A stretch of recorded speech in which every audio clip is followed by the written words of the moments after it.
চলে এসেছে ঘেঁটে ঘর আর একটা নতুন রেসিপি নিয়ে। কী বলো দিন, আমাদের পুকুরের জ্যান্ত ঘেঁড়ে মাছের চচ্চড়ি। তো যাই হোক, প্রথমে আলুগুলোকে একটুখানি কুচি কুচি করে কেটে নিলাম, তারপর রসগুলো নিংড়ে বের করে নেওয়ার জন্য একটু নুন দিয়ে মেখে রেখেছিলাম। তারপর দেখো, রসগুলো নিংড়ে বের করে নিয়ে কেমন নেইতে পড়েছে, যেন গায়ে আর একটু শক্তি নেই।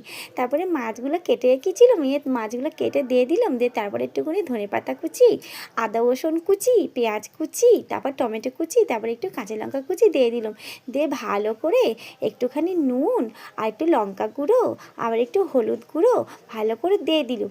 দিয়ে নে তারপরে একটুখানি তেল দিলাম।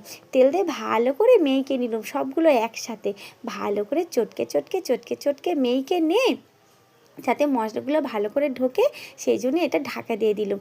হ্যাঁ, ঢাকা দিয়ে একদম সোজা উনুনে বসিয়ে দিলাম। এগুলো তো উনুনে আবার খুব ভালো হয় জানো তো। তারপর উনুনে অল্প জাল দেওয়ার পর তুলে দেখেছো কি সুন্দর চচ্চড়িটা লেগেছে। তো তোমরা বাইনে খেও, হ্যাঁ, খেয়ে আমাকে কমেন্ট করে বলো কেমন হয়েছে।